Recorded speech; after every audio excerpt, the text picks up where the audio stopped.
Ho, ho, ho! Christmas is coming. The goose is getting fat. Can someone please put a load of pennies in Mo Salah's hat?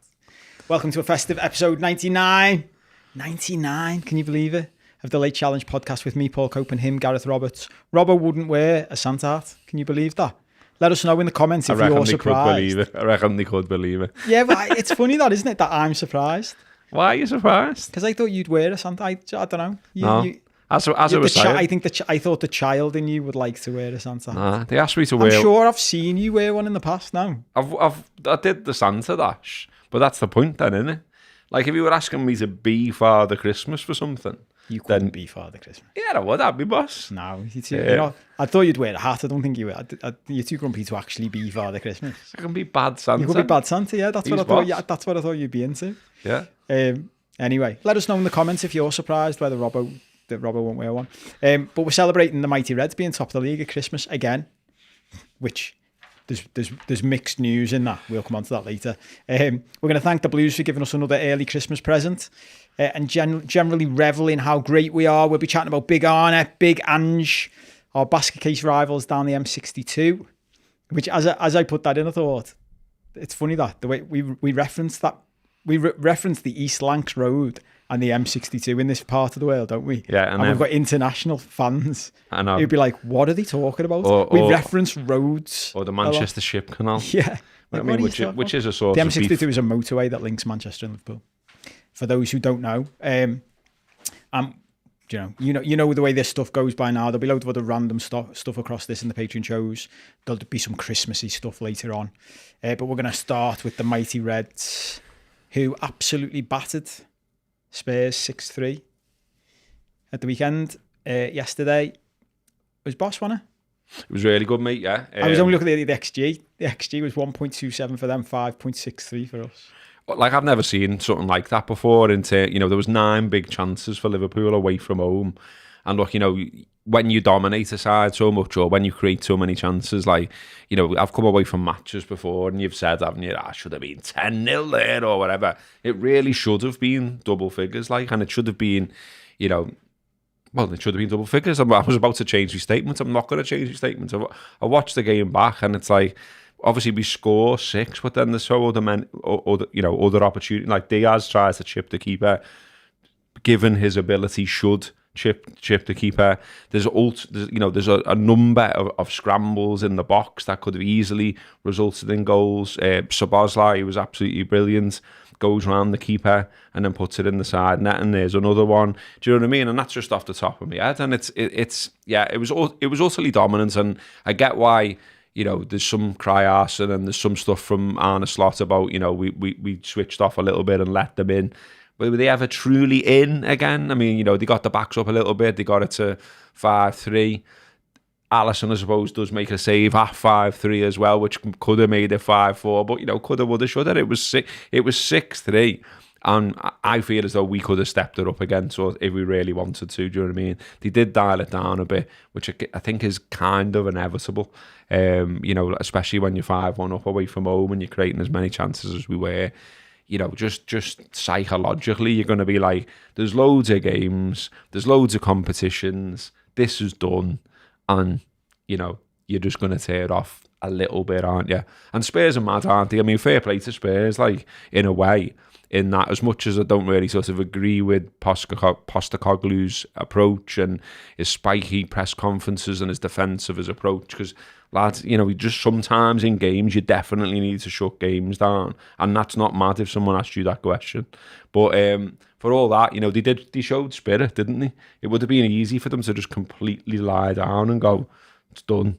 But they kept running, kept going. They've got some good players in attack, haven't they? And obviously they're missing loads in defence, and they've got Herman Munster in goal at the moment and all that, and he had a nightmare the other night. But he actually wasn't that bad, I didn't think, against us. Made a couple of saves, didn't he? There's more. That could have been goals. I haven't even mentioned Mo Salah at the bar as well. So there you go. There's at least 10-0 by now in that waffle. Well, there's loads in that we're gonna come on to for one of our catchphrases. But I wanted to start with the general psychology of footy being mad when you're battering another team, because it came to me again, and Robbo sent me an example of this that we'll talk about. But it came to me while we were watching it, the psychology. Like when we went to 5-1, I was sitting watching it with my family, and my nephew's, he's in the academy at Wigan, and I said it's always funny this, like, and I checked this on ChatGPT because it's mad when you think about it. Like in the history of top flight football in England, the highest number of goals ever scored in the history of football is 12. No one's ever scored more than 12. Is that in this country? In this country, yeah. So I know and I know people be out there screaming, like Robbo's got an example of a team battering someone 36-0 and all this. And I know I'm talking about the top division in this country. And there must be something in this because we're going back to the 1800s here. Because that was achieved by West Brom, who defeated Darwin 12-0 in a first division match on the 4th of April 1892, which was when we were formed, wasn't it? And then so I said to ChatGPT, well, since 1900, what's the highest number of goals been scored? And that was Man City, who won 10-1 against Huddersfield in 1987. But in the Premier League era, no one's ever scored more than 9. United did it. Leicester did it. We did United did it again. We did it in the old first division. No, we did it against Bournemouth. No, we did it against Bournemouth. Do you know what's dead funny? Twice when I was asking GPT you should know by now not to trust that. I know, but I said to it twice. That's wrong. What you've just said then's wrong, and it came. And a couple of times it went, "Oh yeah, sorry," like jokingly. Its tone has changed. Like, "Oh, you got me there." Like, you fucking shit. But anyway, you get the idea. The whole point of this is saying, isn't it funny, the psychology? And you saw it happen in the game. Once we'd scored 5, you could see our players' psychology change in that, like, we can score whenever we want. So instead of being clinical, like the 6th goal, we switched back to fucking score this. Whereas all the ones you mentioned, after we'd scored 5, you could see there was just more of a relaxed attitude to it. It's, I'll try and lob him from here, or I'll try a little flick here, or I'll try it, instead of, no, just be ruthless. And I think it's fascinating that in the entire history of top flight football in this country, no one ever just goes, just keep fucking going. Just keep going. Do you remember at Old Trafford? Obviously when we beat them 5-1, and Salah was absolutely going spare, like, because he wanted us to keep going for the throat. But I remember in that game, they'd reached a stage where they were just starting to clobber our players. I think they took Naby out, didn't they, in that game? Yeah. And then you could see that the general vibe was, we'll just knock it around. We're done. We're happy. Do you think, because I was thinking about this, what is it? What's going on? I think partly it's what I've just said, which is you just become dead complacent and you take your foot off the pedal. I think there's another element, which is the other side start booting you sometimes. But do you think, because I think there's obviously a difference between the top flight of English football and other places when teams do just roll, like you've said, there's 36-0, and there's international football games where it's been like that. Do you think there's an element of ease off? Yeah, definitely. Like, especially, like I said before, because we don't actually want to embarrass fellow professionals. Yeah, maybe that a little bit, but also I just think as well that it's just it's got to be in their minds, the backs of the minds about the amount of football they're going to play. Like we're through to a 2-legged semi in the League Cup against them. We've got extra games in the Champions League this season. We're top of the league. We've got a great chance of winning the thing. I think all of that is going to play into it a little bit. And I get, like I say, I get Slot's complaints about it, saying we turned off for a period of time.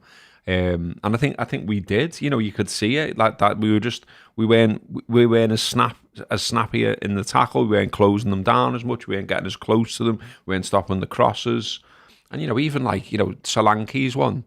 Like, it's just so. What's Virgil doing on that? Like, we're gonna talk about all this. Like, our defending was actually shit, wasn't it? It made me laugh. Well, some of it was, yeah. Joe, for the some of it. Do you know for the first one, Joe Madison's one that made it? Because even at that point, when you're like, fucking hell, this should be 5-6-0 before half time here, and instead it's 2-1, and then we went and added the extra in. But we'll come on to Postecoglou in a bit and his approach. But it made me laugh because I was thinking to myself, if Kelleher had been in goal for Madison's goal, I'd have been saying on this show today, Alisson would have saved that.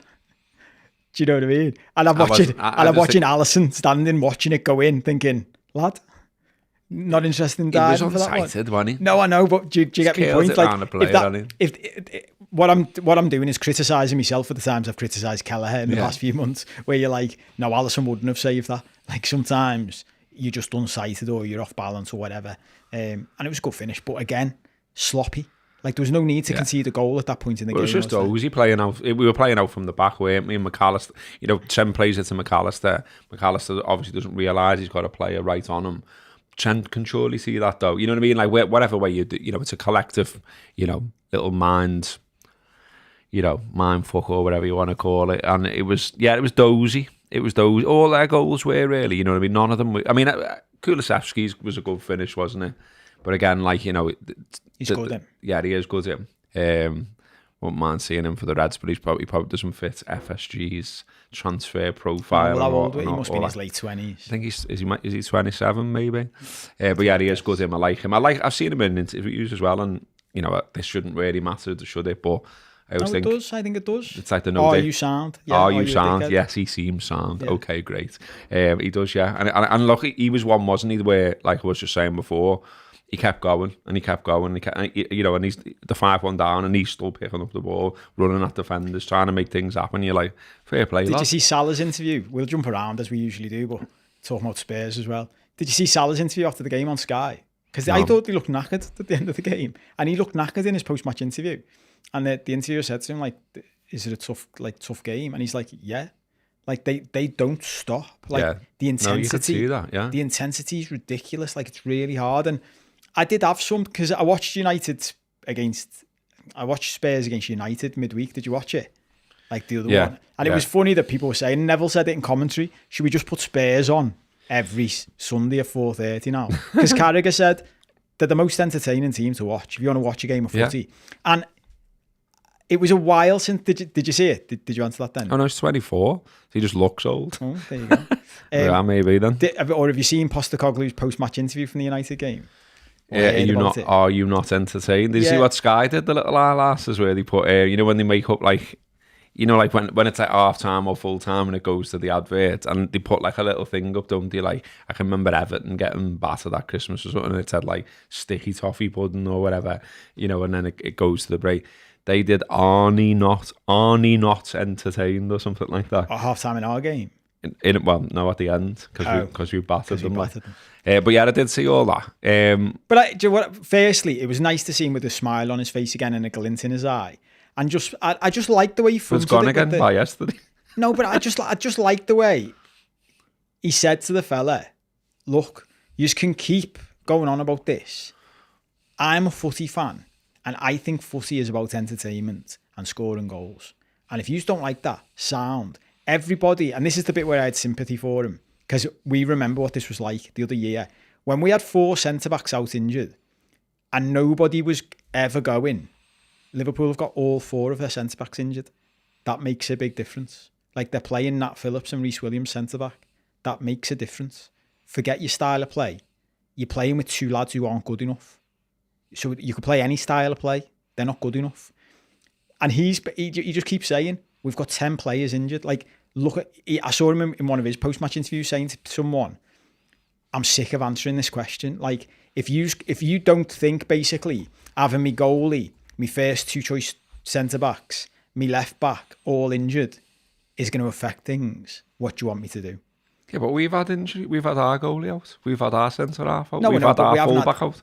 We haven't had that many at once, have we? What I'm trying to say is, it makes a difference to the way you play. I'm not having him. I honestly think like it's ridiculous, some of the stuff he's doing. Like, okay, all of that I take it on board. Why are you playing a high line then?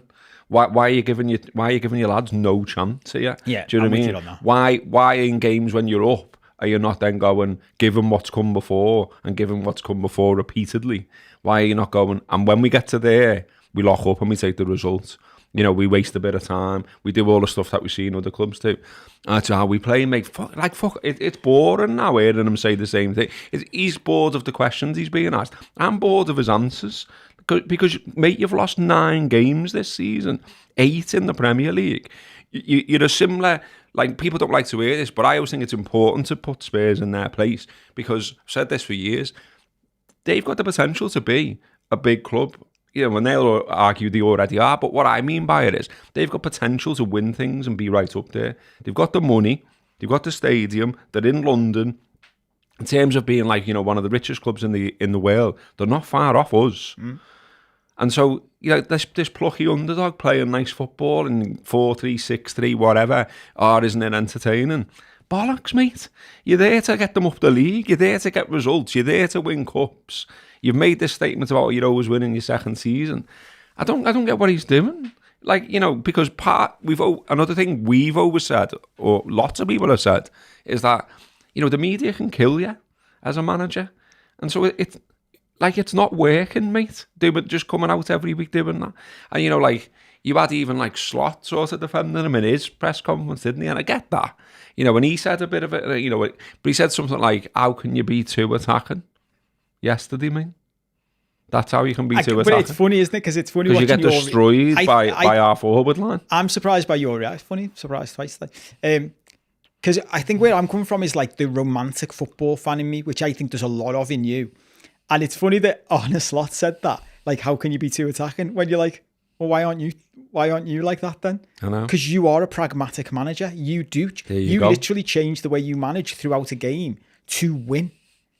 And I guess it's the old, and that's where I'm coming from with the Postecoglou thing.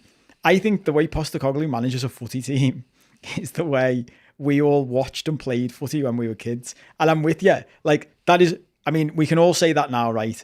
You're not going to win anything big in English football like that. Maybe you did in Scotland. Maybe when we've got to play them in a semi, but No, I know, but yeah, that'll come back to bite you in a few months, won't it? But what I mean is, you're not going to win the league in England doing that. No.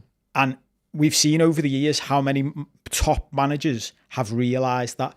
I was again watching the game yesterday. Arguably the greatest manager of all time, with all the stuff you can say about all the money and all that. Guardiola, and when he came to England, everyone was like, he doesn't change the way he plays. And you're like, bullshit. Guardiola has changed the way he plays football loads through his career, hasn't he? As a manager. Well, there's times he overthinkered in big games, wasn't it? Well, where you're like, what are you doing? Not only that, when he was at Barcelona, he was not playing with 4 centre-backs across his back line, was he? He was playing with Javier Mascherano as a centre-back. That's changed now. Why? Because he came to England and he went, okay, how can I win this league and the Champions League together? I need to be better defensively. I need to be stronger. I need to be physically more dominant. So I'm going to put a load of grocks who can play football still, but they're big. They've got to be big. Yeah. So he changed the way he thinks to win. And I think there's just that clash with Postecoglou, isn't it? Of it's the romantic in me, which is good for you, mate. But you're going to get sacked and you're not going to win the league. And there's a thing there as well that the squad's not good enough. So whose fault's that? Sound, you've got some injuries. We all get injuries during the season. It happens time after time. And like you say, totally take the point. Of course, no one had sympathy when we did it, but we found a way. We qualified for the Champions League against all odds that season, didn't we? You know what I mean? With lads who are now playing in League Two and all the rest of it. So you've got to find a way. And he's not finding a way, so there's that. But also, the squad's not good enough. So, that's the running of the club then, isn't it? But he doesn't seem prepared to say, we could do with some more, better quality. Better players then, Just shout out to one of my favourite names on the internet, the Grim Sleeper, who's been a long time supporter of the show. I always see him comment and stuff. So, hiya, mate. Hello, mate. He's thrown a tenner in and says, Merry Crimbo, lads. So, thank you for that, mate. Nice one. Thank you. Also, Mark Browell. Probably butchered your name as usual, but if you're a regular watcher, you know that's what I do, not on purpose. He's thrown 20 quid in and he says, Merry Christmas, lads. Been a while since I've been able to catch a live one. So thank you to both of you two. Nice that's one, very, very decent of you.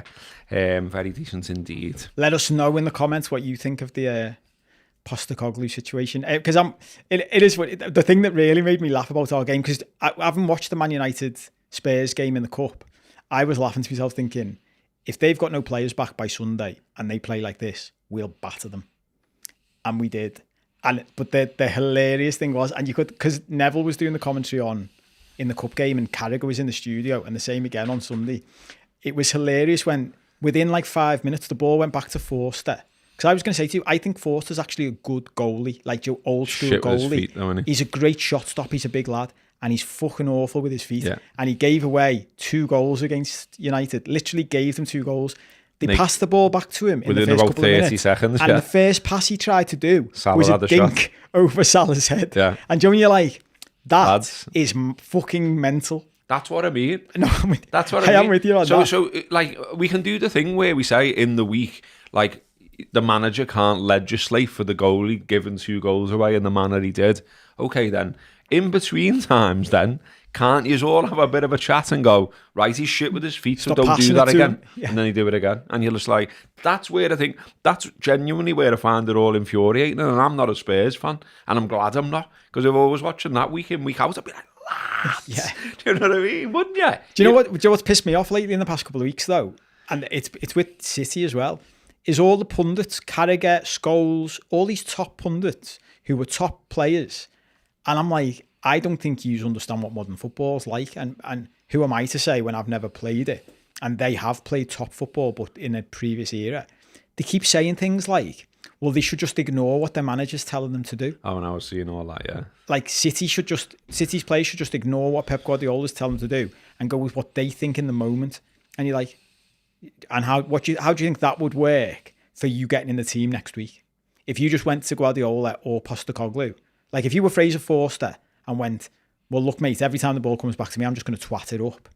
Postecoglou would say to him, sound, you're not playing then.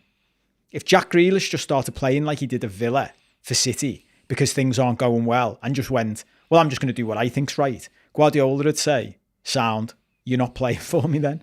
And it's been baffling me watching these top pros going like, or ex-pros, saying that's what they should all do. And you're like, sorry, they should just all ignore their manager.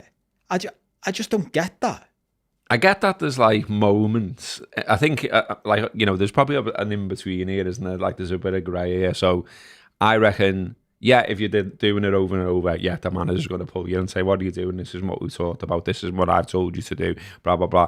But in moments, and that's what I think Spurs are shit at, and I don't get why. There must be someone on the pitch somewhere who can go like you're seeing Szoboszlai doing it in our game. So like just before half time, there was a bit where we were knocking it round at the back and he was going like, this is sound. Let's just take a little moment out the game. And I always like when you see that, because that's managing on the pitch, isn't it? Yeah, but here we go. I'm enjoying this conversation. Think about it right. That's from the manager. Because these exact same players last year were playing for a different manager and they didn't do that then. Yeah. Did they?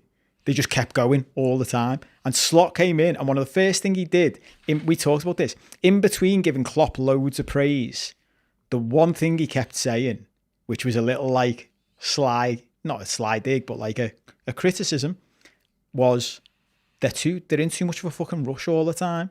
Sometimes we can slow down. So seeing Szoboszlai go to everyone, and you see our players do it now, we'll just take the sting out of this for a few minutes. That is from the manager. But there's just 100%. Stuff came out in the week, wasn't it? And like some people took it the wrong way, but as is, you know, flowers on the internet, you know, want.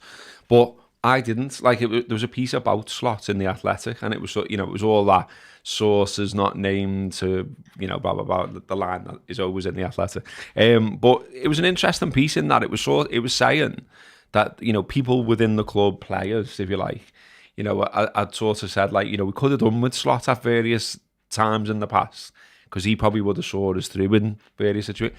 There's absolutely nothing wrong with saying that. That's not a slight on Klopp, is it?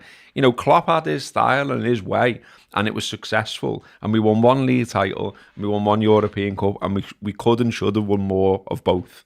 But, you know, we didn't. But we came, you know, within a cigarette paper of doing so. And, you know, one or two results here and there, blah, blah, blah, blah, blah. We all know that story. But saying this about Slot, that he manages in a different way, and perhaps at times, you know, it's a little bit more cerebral. What's wrong with that? That's just fact. And I don't see why people have got to get the hump with it. Oh, fucking hell, the Athletic this and the Athletic that. Nah, it's just lads doing the job. That's like, I think that. Do you know what I mean? Because I think one thing that's probably going to, you know, have us in good stead and is probably being noticed everywhere else. I think, you know, you've heard Neville talk about it through gritted teeth. Like, he just feels like a fella who's you know, constantly thinking, like, made the comparison, and not everyone doesn't like him, I know, but I've made the comparison before to Benitez, but only in that he's a big thinker, thinks about everything, obviously communicates it across to the players. And yeah, you're right to say, like, you know, maybe that is a sign of Szoboszlai taking on board what the manager's saying. Equally then, when Spurs are fucking mad and don't take the time out and don't realise the situation and throw away leads and lose 9 games, well, that's the manager then, isn't it? 100%. And that's why the players aren't getting dropped. Because they're doing, and that's why my criticisms of Carragher and Scholes and all them, because they're talking as if the players are just doing this stuff and they should have more intelligence. And you're like, but that's not what they're being told to do. We talked about, remember when they got battered by Chelsea? And like, it was fucking wild. It didn't work, mate. Yeah. It didn't come close to when they were down working. to 9 men and they're still playing on the halfway line. No, come on. Like, that's just fucking stupid. That's not like... Anyway, we've had some more nice people throwing down in, and we always give them a shout when they do, because we should do, shouldn't we? So Phil Larner has thrown $9.99 in. Presume he works in a shop or something. Yeah. He says... Good shout, I like that. Getting to watch you live for the first time. Have a beer stroke water on me. Happy Christmas. And let's hope we are losing it en masse on the waterfront in May. Nice image, Phil. Let's hope so. Thank you. See you down there, hopefully. And then SA says they've thrown in $4.99. Must also work in a shop. What's going on here? Says they say was gonna send £10, but I'm out for a beer tomorrow now. Sorry. Laughing emoji. Love the show. Have a great Christmas, guys. Cheers. Nice one. Have a boss one. Thanks. Well, if you'd have sent us the 10, we'd have sent you 5 back to say have a beer on us. So. Well, any more? Any more? No, that was it. Okay. Up to speed. As you mentioned, Szoboszlai, he was in my list of potential players to talk about. In reply to the tweet you put out about the show, people want what did people want us to talk about? Niall at Niall LFC replied saying, Szoboszlai's really good, isn't he? Maybe a slightly different player than we were expecting after his first few weeks at Liverpool, but he's the engine of this midfield. His work off the ball is unbelievable, and his support for the front three is getting better game to game. I thought that, and I've mentioned him in the past, and not just him, but whoever plays in that position, I think more and more people are starting to realise now that it's a very workhorse position, that I think, in this slot setup. But he was boss yesterday, wasn't he? And he was brilliant. His energy is ridiculous, and his power and his pace, like, we've got a lot of that, haven't we? He was proper box to box, wasn't he? He was everywhere, and it was like, you must be knackered, lad, the running you've done. And he did it against Fulham as well when we were down to 10 men. Like, he did loads of work there. And I think he has become like a little bit of a scapegoat. And, we talked last week, didn't we, about sort of, he probably genie Wijnaldum. He probably triggers some people in terms of, like, the way he looks or whatever and all the rest of it, and that's just life, isn't it? But yeah, he was absolutely brilliant yesterday, and I just thought it was dead clever, what, like, our movement generally, which, just thought Spurs just couldn't live with. Like, he was popping up next to Salah, and he was really advanced at times, won a lot of headers, didn't he? Little flick-ons here and there. He's involved in virtually every goal, scores himself. Yeah, brilliant performance all around. And like you say, I think when he first rocked up and he was rattling in like mad shots from distance and spraying passes and all this, we were like, he's like a Gerrard. He's got 8 on his back, so he must be. Now we're obviously seeing like a bit of a different beast, but it's great. It's great that all of a sudden, like, he said that the manager had asked him to get more involved in goals and assists. So, he's listened to his manager and got involved then, and like, he was absolutely key to what we were doing. I thought Diaz as well. I thought his movement was brilliant. And again, just popping up in pockets of space, the runs he was making, Spurs just couldn't live with us. And some of that will be down to, you had an 18-year-old lad, didn't you, playing there who's not even a centre-half and things like that. That obviously made things easier on the day, but it doesn't take away from, I don't think anyone would have lived with us yesterday playing like that. Do you know what I mean? We were brilliant, and like, as much as we like slated them a minute ago for the goals and they're not great and all the rest of it, there was loads of good defending in there. Like, I thought Gomez was really good. I thought Robertson was much better, more like his old self. I would still say the problem is going to be him being able to do that every week. Yeah. And perhaps that's why we might want to dip in the transfer market around that position, because equally I'm not sure that the Greek is the answer either. Do you know what I mean? So, there's rumours going around that we're maybe after the Bournemouth left back and stuff like that. Well, I'd forgotten. I know I saw you on the overlap talking to Carragher about this, and I'd forgotten that literally Richard Hughes will have done the deal to bring Kirkes into Bournemouth, won't he? So yeah, that you would think stuff that was like that you'd think would help, relatively straightforward, wouldn't you? deal And to do. they're now being linked with someone else, aren't they? Which makes you think something's happening. Hopefully, fingers crossed and all that. So, because that's the other thing. Now we've got this great momentum. We're in this great position, and here we are back again at the. So are they going to do anything in the January transfer window? But it's fair enough, isn't it? You know, we're in every competition. Like I love. Did you see Virgil after the game? And like, you know, the reporter said to him, like, he was surprised that he was trying to get him to talk about quadruples and all that daft shit, and obviously he wasn't falling into that trap. But he did say, like, are you surprised about, like, how well it's gone under Slot and where you are and all that? And he just fucking straight face looked him right in the camera and said, no. And then like a big pause afterwards. Just and it stopped. was, Yeah. No. I love that. And it was, honestly, it was like I wanted to go to town again at that moment. I was just like, yes, Virgil, here we go. We've had a Merry Christmas and a $9.99 from Mingle, our mate. Nice one, lad. Thanks very much. Have a boss Christmas, mate, and thank you for that. Very generous. But yeah, honestly, that moment from Virgil, just play that. Just play him going, no. But this is it. That's the. I was saying this, and we touched on this last week, talking about Chelsea, about, you know, are they a credible threat and their lack of experience. And I was thinking, just watching the match, because my mum was. It's funny watching the match with my mum because she's mental, as we were talking about off air. But she loves McAllister, and I was saying I think he's boss.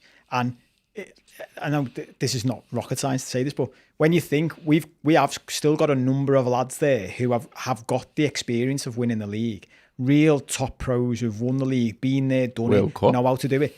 And we've added a fucking World Cup winner. He knows how to win the fucking World Cup. He's won everything at international level, hasn't he, for his country? So I thought him as well, with him as well, like, you know, he's being asked to do like a very, you know, you talked before about Szoboszlai and what he was doing.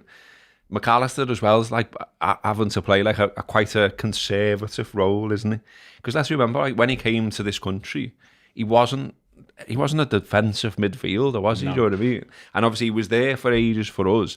And I think he's having to, like, he's got well more ability than what he's being asked to do, if you know what I mean. Yeah. But he's like, he's in a system, isn't he? But I just think we've got so many players where, and hopefully, you know, we just keep winning and winning well, and we don't have to find out. But, you know, you looked at Chelsea there, and thanks very much, Everton, again, for taking points away from our title rivals. Much appreciated. Up the Blues. Merry Christmas, lads. I just thought that's the little bit of that's what we're on about, isn't it? That's the thing, you know, like in those situations, you've got to win. If you're going for the title, you've got to win. You've got to find a way. And who's in your team that just, you know, beyond Palmer or whatever, and Jackson, you know, who's in your team that can just like pop up with something? Do you know what I mean? Like I still think, you know, when we won the League Cup with all the young players and all that kind of stuff, but Virgil was unbelievable, wasn't he? Do you know what I mean? Remember he had one ruled out and then went and scored another one, didn't he? Yeah. And it was just like, he's such a leader of men, isn't he? Yeah. Like I say, when you looked at him in that moment and when he said that down the barrel, I was like, oh, I'd love to be in a dressing room with you, but unfortunately I'm shit at footy. Yeah. But you know what I mean? I've often said this over the years about footy. I can't remember who it was. It might have been Gerrard. Someone said, it might have been the generation before that, the Fowler generation. Like, if you want to be the best player, if you're moved into drop down into the reserves as it was back then, or you go on loan somewhere else, you've got to be the best fucking player there. And I remember like Joe Fowler would be coming back from injury and playing the reserves and score 5. Because he'd just be fucking so much better than everybody else. And you used to see this. Gerrard's the best example of this in our sort of young adult life growing up. That you'd be looking at someone on the pitch going, he'll just drag you over the line.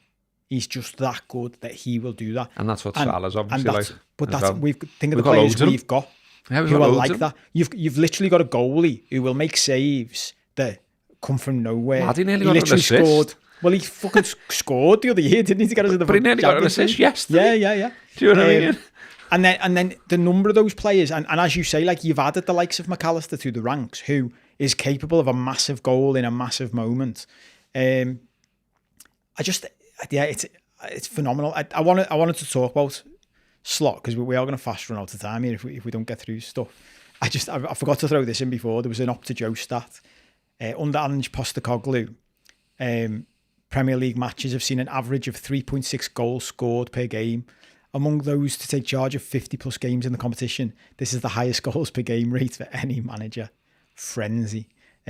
Which is in complete contrast, as we've discussed, but I want to do a bit on him because we talk about him every week in passing and credit him and stuff, but I just, given we're about to hit Christmas, I just want to pause to say what a job Slot has done.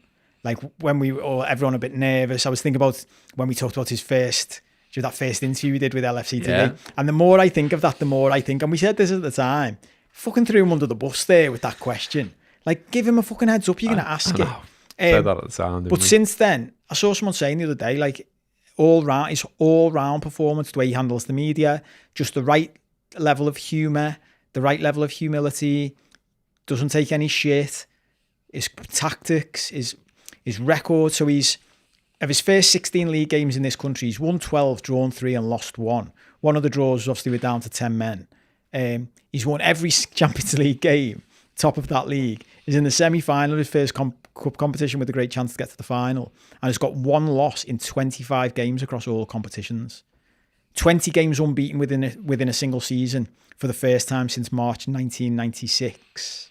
That was a Michael Reed stat that you retweeted.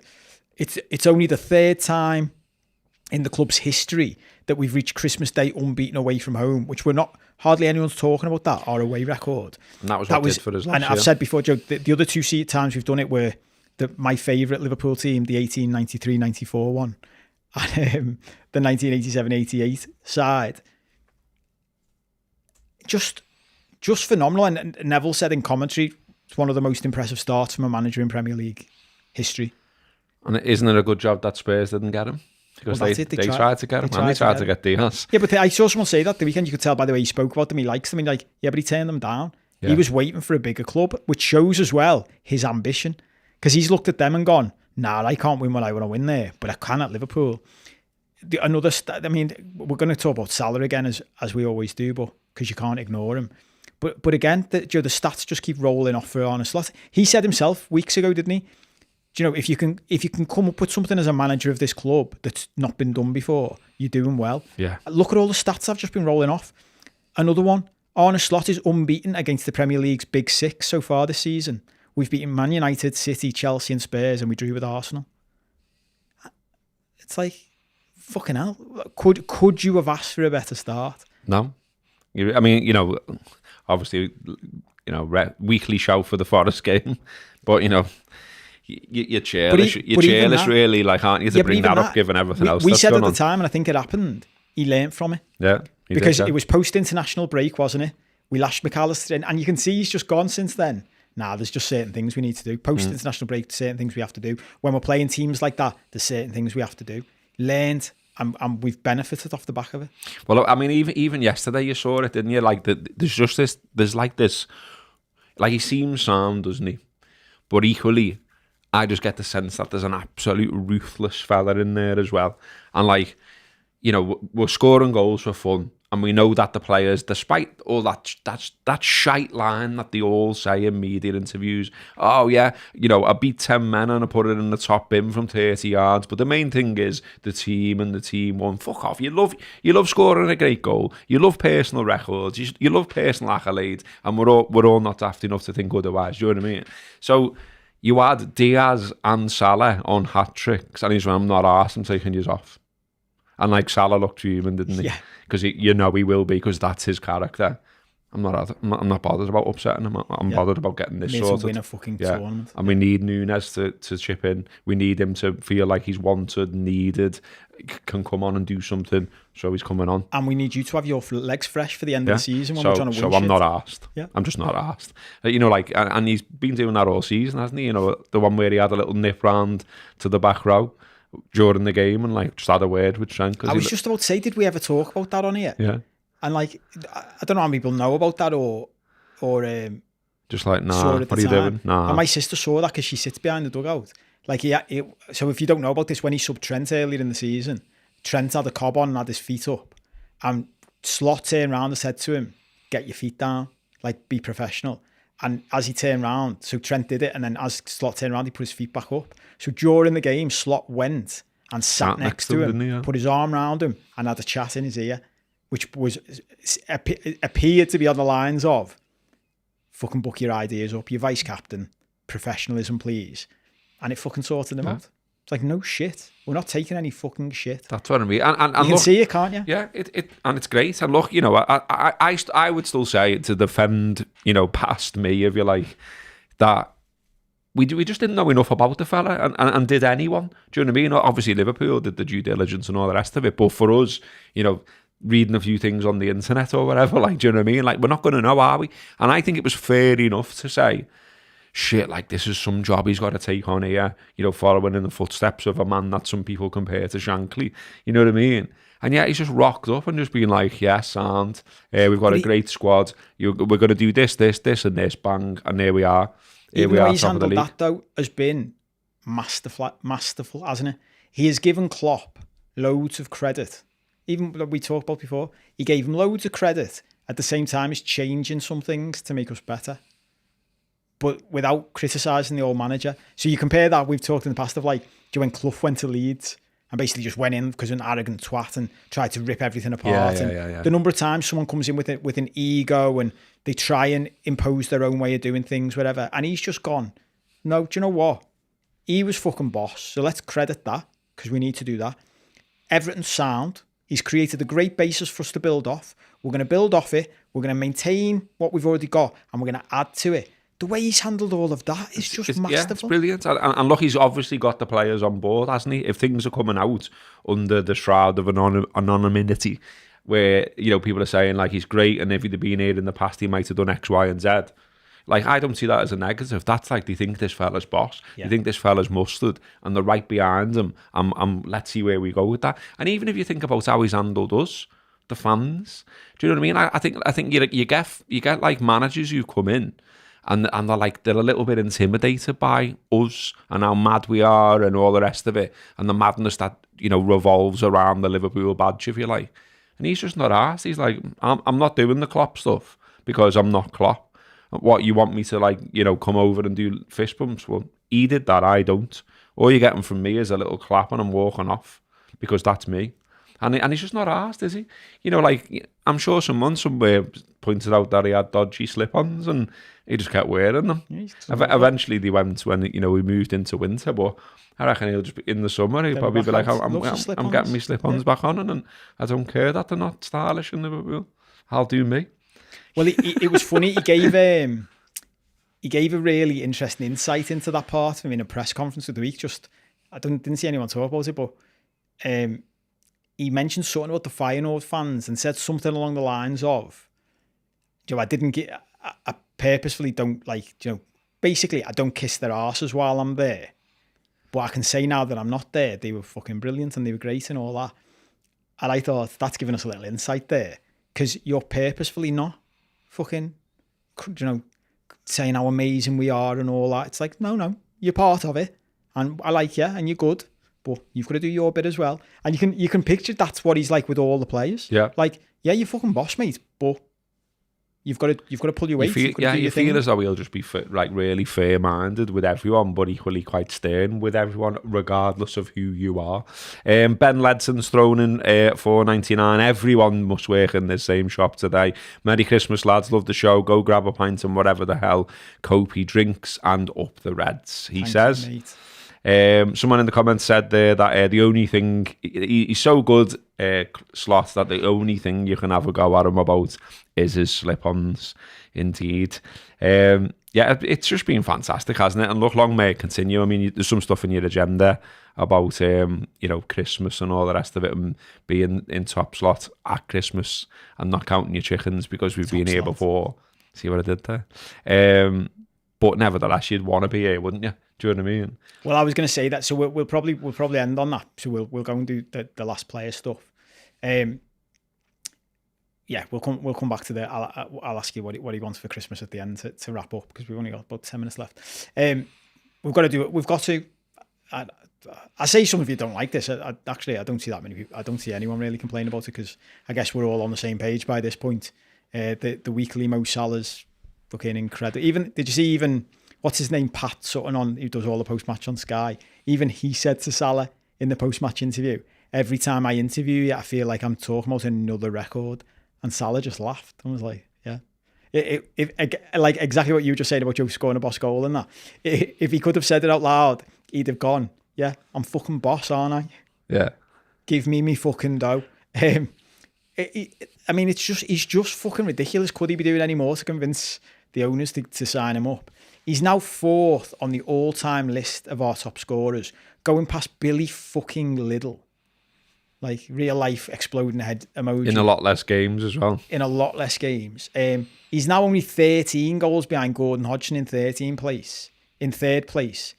And at his current race, he could get past that this season. And I think I've said this before, but it's important to remember that Liddell and Hodgson both played when it was all right to lash the goalie into the goal and it counted. Can you imagine? Like, just imagine that. That when you think about how hard it is, like what you get penalised for now and get disallowed for, including the no, you let it go from last year. I liked your tweet this week, by the way. When you think how difficult it is to score in that setup, they could just fucking, if the goalie caught it, just fucking lash him in, and the ref would be like, yeah, goal. That's what he's up against, and he's now 4th on the list. He's also up against that, you know, like for a long time, and perhaps arguably still, he's got fuck all from refs. Oh, still? You know, as time has gone on, because everyone recognises what a threat he is, he's being targeted by defenders, thrown on his arse, you know, barged into next week or whatever, and he never gets a thing. And you know, people, you know, with more time on their hands than me, I've done big studies to prove that that's the case, but I can see it myself from what I've seen with my eyes. But the mad thing about him as well is that, like, there's an argument to say, genuinely, that he just seems to be getting better. Like, I was looking at him yesterday and I was thinking, genuinely, what's the drop-off here? Because, you know, when he's running through and he puts Szoboszlai in, I'm fucking screaming at him to play it to Diaz. And when he plays it to Szoboszlai, the first thing that's coming out of my mouth nearly is, no, you should have got... Oh, yeah. What a ball. Yeah. But his pace on that attack, he's got pace. There's no, you know, there's meant to be this drop-off in pace. There's pace right there. And then the one that hits the bar's unbelievable. He skins. There's 3 lads round him. How's he got round them and hit the bar? Well, there's that, isn't there? But also, like, I thought you were going to go the other way with the drop-off question. The risk for giving him a longer contract, is at some point there will be a drop-off. Of course, but yeah. when we say there's going to be a drop-off, what we mean is he'll get slower and less energetic. He won't get less skillful, will he? His passing won't change. So there's still a move in the future to stop him being a winger, which, by the way, we never fucking talk about. Like, those numbers are from him playing right wing, basically. And I know it's a different type of football now. But there is still a move at some point in the future, if and when he slows down, to say to him, we'll play up front now, mate. Like Ronaldo did. Stop being a wide man and just go and play centre forward so you don't run as much. You still have to press, but you don't need to be as quick. And you know those quick feet that you just talked about, where you're still watching him going, fuck me, lad. Like, both footed, by the way. Like, rolls it with his left, touches it with his right, hits the bar with his right. Unbelievable. His passing ability now is off the chart, which he didn't have in his first season for us when he was banging in the goals. I mean, another load of stats, right? So this season, 24 games, 17 goals, 15 assists in all comps. This is this side of Christmas. Well, and as well, this is it all in it, isn't it? Like, because I was about to say, there are some people, I know that I'm thinking about criticisms. There are some people who, when you talk about the all-time goals, they're like, yeah, but that includes his past, doesn't it? That's not how good he is right now. And you're like, okay, so these are all current stats. This is the 6th Premier League season in which Mohamed Salah has both scored and assisted 10 plus goals, the most of any player in the competition's history, overtaking Wayne Rooney's 5. That's an Opta Joe stat. TNT stat. Most goal contributions by Premier League players across all competitions this season. Erling Haaland, 19. Bukayo Saka, who is meant to be unbelievable, 22. Mohamed Salah, 32. Mohamed Salah's got 10 more than Saka. Mo Salah, and you'll have all heard this yesterday, Mo Salah is the first player in Premier League history, to reach double figures for both goals and assists before Christmas. And then, last but not least, 2 goals and 2 assists against Spurs means that Mo Salah is now the out-and-out top scorer and the top provider in the Premier League this season. He's also FOTMobs. This is a FOTMob stat tweet. The Egyptian King is also our top-rated player in the division with an average rating of 8.24, which puts him above everybody. Well, he's the top-rated, so I don't need to list anyone, do I? He's above everybody. Unfucking believable. And he wants to win things. And he's determined to make it happen. And he's another one, isn't he? That you put in that crew where you're just like, you're looking at them and and you're like, they know, and they're not daft enough to fall into like daft traps with the press and all the rest of it. But behind the scenes, when they're talking to each other in the players' WhatsApp group, whatever, they know and they'll be saying it's on. And when we've got someone like Mo up front, unbelievable. When you've got Diaz, he hadn't scored for a few games, had he? But there he is, he's back, 2 goals, sound. Stop him. He's an unbelievable dribbler of the ball. There's just so much, isn't there? And you got Jota back. Like, when he was coming on, I was like, imagine your Spurs there, and you're like, Christ, we've been opened up all day, over and over again, and now this fella's coming on who many regard as the most lethal finisher at the club. Shit. Do you know what I mean? And then you got Harvey Elliott kicking around again now. Who was Joe? We haven't had time. We'll probably have a chat in the Patreon show about the midweek game against Spurs. He was boss. Well, I was going to say about good. Southampton, yeah. Southampton, sorry, yeah. Was going to say about that. That gets lost in the conversation about this game. But how that was handled meant we were fresh for this game. And Endo, like, I was like, what? But then he was great, wasn't he? And fair fucking play to him. Do you know what I mean? What a fella. But again, Slot's handling of the squad. Yeah. He made a point of singling out Endo for praise after that game when no one asked him about him. No one mentioned him. They were mentioning Elliot, and he went, I want to support Endo. Yeah. Like, it's fucking brilliant.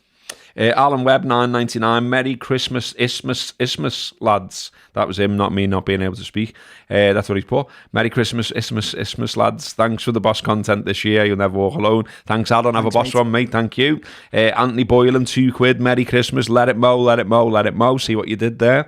Thanks, mate. Have a good one. And Jay Hill, $20. Cheers to seeing the boys win the league with the fans at Anfield. Merry Christmas to you and yours. And that's the thing, isn't it? Thank you. That's the thing that is starting to now become the conversation as well. I really, really want to see, as a man fast approaching 50 years old, us win the title and me being in the ground for either the day we win it or the match afterwards, or to see something live, if you like, and not in the middle of a pandemic. As good as that was, and it was great that we won the league and we deserve to win the league, and 26 out of 27 to any dickheads who ever say, COVID, fuck off. But it would still just be great to win it like the way you wanted to win it. Do you know what I mean? I want to see that. I'm desperate to see that, and it feels like we've got an amazing chance to do it. And it's all down to the big, bald, beautiful Arne Slot. Yeah, well, I just want to throw in one thing before we wrap up on the league stuff, which is to give an honourable mention for Trent, because I don't think he's getting a lot of love lately, and I think there is something going on with that. With Carragher's talked about the local, the difference in the way we talk about Trent's contract and the way we talk about Virgil and Salah's is really interesting to me, considering he's a local lad and everything. But it's worth saying, a TNT tweet, Trent provided an assist, completed 7 long balls and created 4 chances against Spurs. He also made 7 clearances, won 3 tackles, 3 duels and registered 3 interceptions. Nearly saw the beauty as well. Complete right-back performance. Yeah. It's an absolute whopper, that Fraser made a good save from. Like, absolutely. Great game and fair play to him. That ball for Diaz was proper like Beckham-esque. 100%. Wasn't it? Well, Neville was raving off it, wasn't the way, I couldn't hear him. I was in the pub, so okay. And I couldn't really hear the commentary. But that ball, like, it was one of them, wasn't it? Like, as soon as it was coming in, you were like, goal. Well, that's what he said. Neville said, in fairness, like, there's only a handful of players in history who can play that pass. Beckham, Gerrard, De Bruyne. Just the other one as well. Ridiculous. The other one to Mo earlier. I think it was earlier in the game as well. Yeah, just didn't see it. Didn't look on, and then it was like when he played, and then it like it sort of like faded in. It was like he was bending space. Yeah, wasn't it? It was great. Did you even watch it on the telly? Yeah, I had to watch the replay to be like, how did he do that? Yeah, it was great. Just fucking unbelievable. To even see it and then to be able to play it. But anyway, right? He looks like conspiracy theory, but not that. What's the opposite of that? I don't know. Theory. Yeah. I think he looked happier. Yeah, well, my sister said that. She said, I think he's made a decision. And I went, which way? And she went, I don't know. But I think he just looks like it's off his mind now. Yeah. He's decided one way or another. So now he's happier and relaxed. And I thought, yeah, You could sort of see that, couldn't you? Yeah. So either way, whatever he decides to do is up to him. We'll wrap up with the "So will we win the league from here?" chat.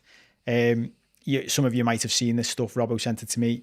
This will be the 21st time Liverpool have been top of the English top flight on Christmas Day, the most of any side. They've gone on to win the title in 11 of those previous 20, so only 55%. Exactly half the time in 16 seasons out of 32, the team top of the Premier League table on Christmas Day goes on to win the title. So we're actually better than the average.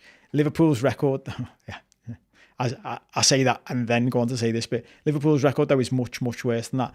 This is the 7th time the Reds have stood first on 25th of December, but their only success since the top flight 1992 rebrand was in 1920. Liverpool have been in this position more than anyone else in English football history, like I've just said. So basically, in English football history, we're better than the average in the Premier League, but in the Premier League, we're much worse than the average. I used to joke about this. Basically, the team, I'm pretty sure that it's like 90% in the Premier League. The team that's top at Christmas wins the league, with an asterisk of unless it's Liverpool, generally speaking. But as you said when you sent this to me, the team that stopped us doing that most of the time has been Man City. Yeah. So title odds, we are 20-11 on to win the league now. Arsenal is second favourite, 7-2. Chelsea 13-2. Man City is still fourth favourites somehow at 33-1. That Opta supercomputer season simulation now puts us top with an 86% likelihood of winning the title. Chelsea Chelsea third. They've put them second in this, but with a 3% chance. Arsenal with a 10% chance. So one of the questions I was going to ask you is, what do you think Slot would want for Christmas if he can have anything? A couple of players. Who? Well, I mean, we already mentioned the left back, didn't we? And that seems an obvious place that they should be getting someone in. I would still say, in an ideal world that you want, where you're free to choose, you would want someone who So Endo did well against Southampton. Sound. I still would say that at very top level games, Champions League, all of that kind of stuff, he's not good enough. Do you know what I mean? There are better players out there, clearly. And I think the amount of minutes he's got in the big games tells you everything you need to know about what Slot probably thinks about him. So someone in midfield who can do the Gravenberg, basically, and give Gravenberg a bit of a rest. Because I'm said it over and over, and I'm not the only one to say it. Just a little bit worried about the minutes he's clocking up, and you know what happens if, touch wood, that it doesn't happen, but you know, if he picks up a knock or whatever. Also as well, we've had a couple more nice people sending us bits for Grimbo. So Liam has thrown a straight fiver in, none of this 99 stuff. Well in, Liam. Happy birthday. Happy Christmas as well. And Kumas, Johnny Tranmere Rovers, he or she has thrown £4 in and says, and not the only person to say this today, bit big that hat, Cope. Bit big? Yeah. Thanks. For those listening as audio, Cope's got a Christmas hat on. He did mention that. I like it. It took me a while to select it on Amazon because you could get dead cheap ones, and I paid a bit more to get a better quality one. But do you know what's nice about it? It's keeping me warm. Mm-hmm. I should have worn a hat sooner. Yeah. I enjoy having it on. Are you going to just knock round in that now generally? I might just leave it on. Yeah. During the year. So? Like I might just have it as my winter hat. Why don't we do that more? We might do this on the Patreon actually, which isn't in the agenda typically. But why are there loads of things we do at Christmas that we don't do all year? What, like I mean, wearing a Santa hat, there's an obvious answer to that. Look a bit mad. But things like, we had this conversation at dinner last night. If turkey's so sound, why don't we eat it at any other time of the year? I do. Do you? Yeah, I never get all that turkey. It's healthy, isn't it? It's lean meat, so it's like, and I think it's all right. I don't get why, like, chicken's not well better than turkey. I think that was the conversation I didn't say. But I think chicken's well better. I don't mind. I don't mind turkey normally. Well, you're sound for Christmas then, aren't you?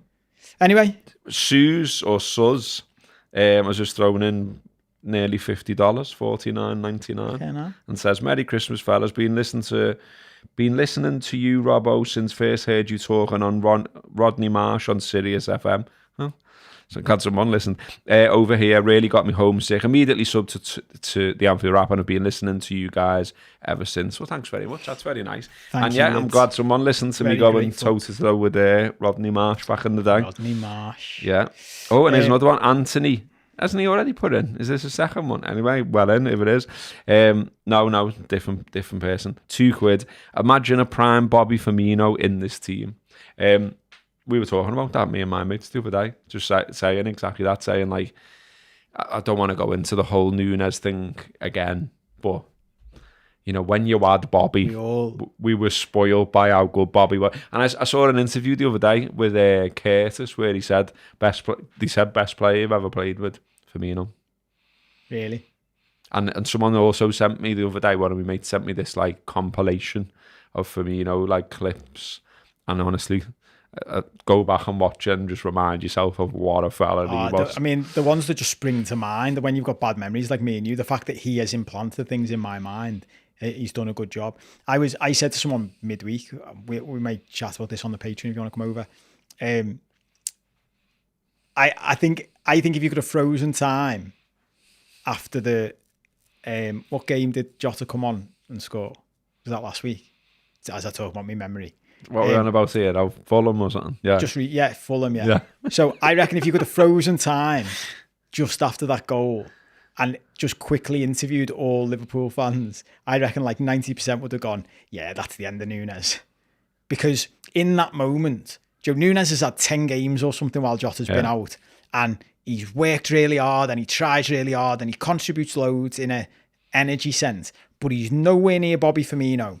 So if you're not going to score loads of goals in that position for Liverpool, you have to be unbelievable, which is what Firmino was. And you have to contribute to everything around you in a way that nobody else can, which is what Firmino does. And it's very much not what Núñez does. Every time we have a break, I always think you don't want Núñez being the lad on the ball, carrying the ball in the break. Because what you said before about Salah, Núñez is the opposite. He will make the wrong decision.